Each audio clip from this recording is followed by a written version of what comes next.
राज्य सरकारनं एक अतिरिक्त अर्थसंकल्प काल सादर केलेला आहे। या अर्थसंकल्पामध्ये शेतकऱ्यांसाठी मोठ्या प्रमाणात घोषणा केलेल्या आहेत।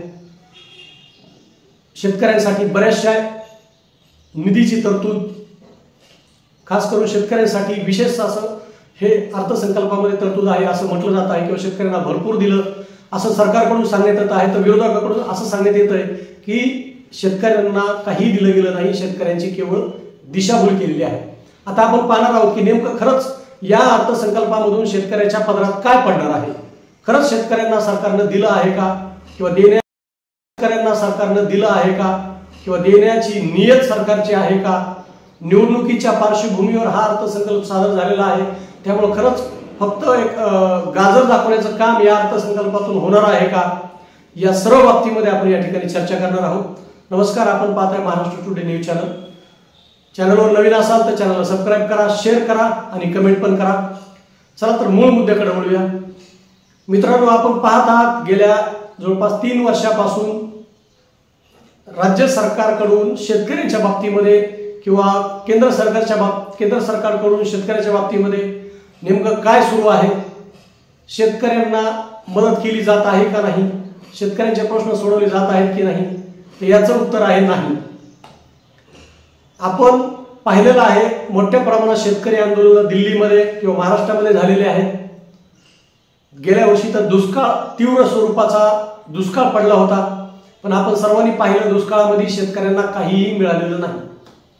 फक्त आश्वासनं, घोषणा, या पलीकडे शेतकऱ्यांच्या पदरामध्ये काहीही पडलेलं नाही। एकीकडे शेतकरी दुष्काळामध्ये होरपळत होता, तर दुसरीकडे निवडणुका कशा जिंकायच्या, निवडणुकाला सामोरं कसं जायचं, कोणते पक्ष कसे फोडायचे, कोणाचे आमदार कसे फोडायचे, सरकार स्थापन झालं तर सरकारला अडचणीत कसं आणायचं, असं सुद्धा विरोधकाकडून आणि सत्ताधाऱ्याकडून सर्व काही हे महाभारत सुरू होतं।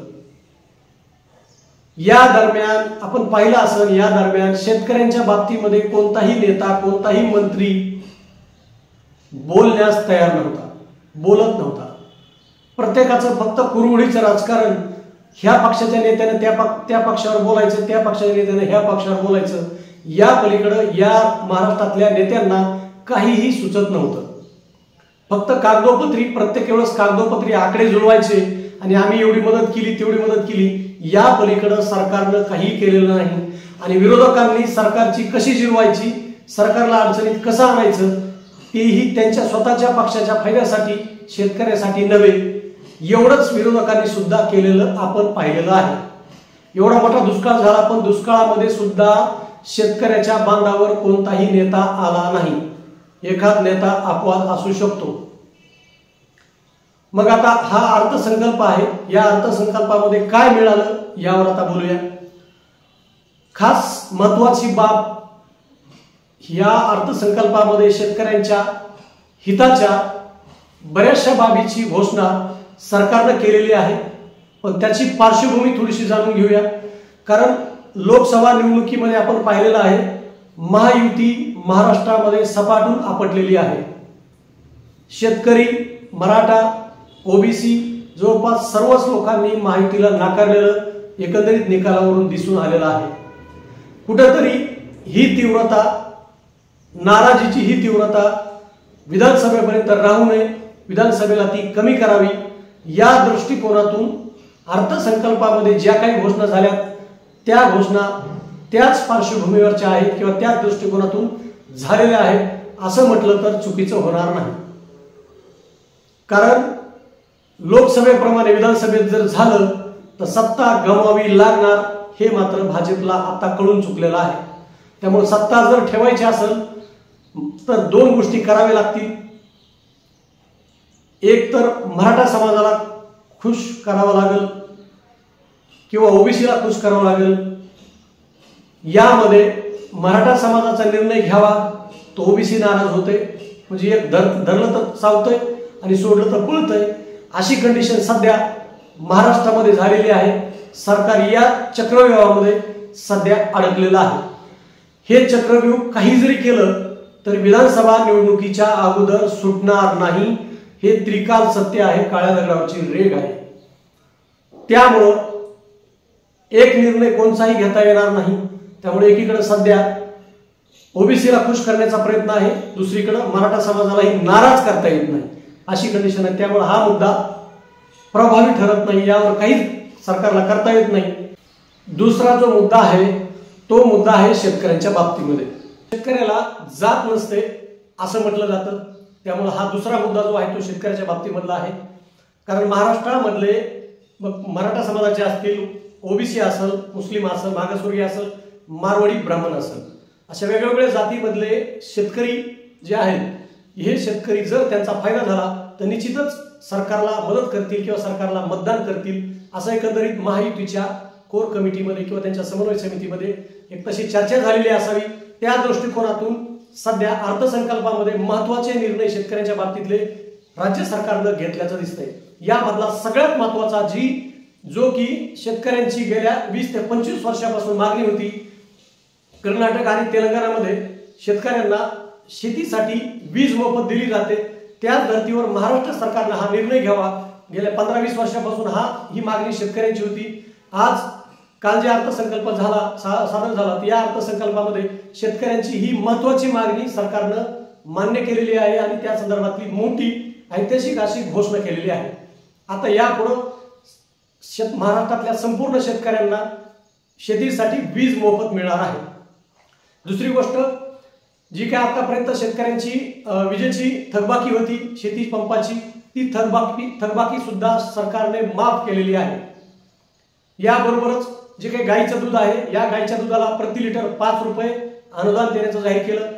त्याबरोबरच जवळपास 7 लाख मागेल त्याला सोलार पंप, असे 7 लाख सोलार पंप शेतकऱ्यांना दिले जाणार आहेत। ही सुद्धा महत्त्वाकांक्षी असणारी एक योजना आहे आणि हे सुद्धा मोठ्या प्रमाणात याचा लाभ शेतकऱ्यांना होणार आहे। आणि जी काही वीज आहे, मोफत वीज, तर मोफत वीजच्या बाबतीमध्ये राज्यातील 44 लाख शेतकऱ्यांना ही मोफत वीज दिली जाणार आहे असं एक आकडेवारीमध्ये समोर आलेलं आहे। एकंदरीत या वीज आणि सोलार म्हणजे विजेचा किंवा शेती पंपाचा विषय जर म्हटलं तर 50 लाखापेक्षा पुढे शेतकऱ्यांना याचा महाराष्ट्रामध्ये लाभ होणार आहे, फायदा होणार आहे। आता दुसरी गोष्ट, याच्यामध्ये काही महत्त्वाच्या आणखी शेतीच्या बाबतीमध्ये गोदाम असेल किंवा बरेचशे छोट्या मोठ्या योजना आहेत शेतीच्या बाबतीमध्ये, पण खास करून ह्या 2 योजना आहेत। या 2 योजनांमध्ये शेतकऱ्यांनी कांद्याच्या बाबतीमध्ये आहे 350 रुपये प्रति क्विंटल कांद्याला एक अनुदान देण्याचं जाहीर केलेलं आहे। त्यामुळे कांद्याचा जी फटका बसला होता मध्यंतरी लोकसभा निवडणुकीमध्ये कांद्याच्या दरावरून, तर तो सुद्धा या ठिकाणी सोडवण्याचा प्रयत्न किंवा कांदा उत्पादकांची नाराजी दूर करण्याचा प्रयत्न या अर्थसंकल्पामधून राज्य सरकारने केलेली आहे। दुसरीकडे शेतीच्या बाबतीमध्ये वीज, दूध उत्पादकांची नाराजी दूर करण्याचा प्रयत्न केला आहे। सगळ्यात जास्त दूध उत्पादन हे गाईचं घेतलं जातं, त्यामुळे त्यांना 5 रुपये अनुदान दिल्यामुळे याचा सुद्धा फायदा शेतकऱ्यांना होणार आहे आणि त्याचा फटका जी बसणार होता किंवा शेतकऱ्यांची या बाबतीमध्ये सुद्धा दूध उत्पादकांची सहानुभूती सरकारला मिळू शकते। दुसरा जो विषय आहे तो विषय आहे कापूस आणि सोयाबीन उत्पादक शेतकरी। महाराष्ट्रामध्ये खास करून विदर्भ आणि मराठवाड्यामध्ये कापूस आणि सोयाबीन उत्पादक शेतकरी मोठ्या प्रमाणात आहेत। 5 हेक्टर मर्यादेपर्यंत हेक्टरी 5,000 रुपयाचं अनुदान कापूस आणि सोयाबीन उत्पादक शेतकऱ्यांना देण्याची घोषणा राज्य सरकारने केलेली आहे। एकंदरीतच कापूस उत्पादक, सोयाबीन उत्पादक, त्यानंतर मोफत वीज आणि थकीत वीज माफी या गोष्टी सुद्धा झालेल्या आहेत। त्याबरोबरच सोलार पंप म्हणजे ते सुद्धा सरकारला दिलं जाणार आहे, मागेल त्याला दिलं जाणार आहे, मागेल त्याला शेततळे या धर्तीवरती। त्यानंतर जे काही दूध उत्पादक आहेत, दूध उत्पादकांना सरकारने एक प्रकारे खुश केलेलं आहे। त्याबरोबरच कांदा उत्पादक आहेत, कांदा उत्पादकांची खूप नाराजी असते नेहमीच, पण त्यांना सुद्धा चांगलं अनुदान दिल्यामुळे आता कांदा उत्पादक सुद्धा सरकारवर खुश होतील अशी एकंदरीत किंवा सरकारच्या बाबतीमध्ये त्यांची निराशाजनक किंवा जे काही त्या सरकारच्या बाबतीत भूमिका होती ती भूमिका आता बदलण्यास मदत होऊ शकते आणि कुठेतरी या सर्व गोष्टीचा फायदा सरकारला विधानसभा निवडणुकीमध्ये होऊ शकतो। कारण महाराष्ट्रामध्ये जे काही शेतकरी आहेत हे 5 एकर, 2 एकर, 4 एकर असे शेतकरी फार मोठ्या प्रमाणात आहेत। त्यामुळे अशा शेतकऱ्यांना स्वतःचा जर फायदा झाला तर हे शेतकरी जातीपातीच्या राजकारणामध्ये कधीही अडकून पडत नाहीत, हे सुद्धा तेवढं सत्य आहे। कारण सध्या ओबीसी मराठा जे वाद आहे, हा वाद जरी सुरू असला मोठ्या प्रमाणामध्ये, तर मराठा समाजामध्ये आणि ओबीसी समाजामध्ये असे 10 ते 20% समाजामध्ये लोक आहेत की त्यांना या गोष्टीचं काही देणेघेणं नसतं.